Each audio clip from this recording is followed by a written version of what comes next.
ઉમરેઠના કોંગ્રેસ ઉમેદવારે હારનો ટોપલો ઈવીએમ પર ઠાલવ્યો છે। જનતાના મતો છતાં ઈવીએમને કારણે હાર્યાના તેમણે આક્ષેપો કર્યા।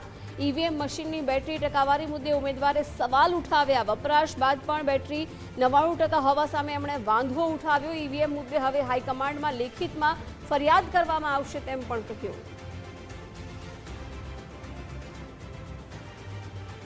હું હાર્યો જ નથી। પ્રજા મારી સાથે છે। મતદારોએ મને ખૂબ સારું સમર્થન આપ્યું છે। પ્રજાએ મને મત આપ્યા છે, પરંતુ ઈવીએમ દ્વારા અમને હરાવવામાં આવે છે અને એના માટે જવાબદાર ઈવીએમ છે।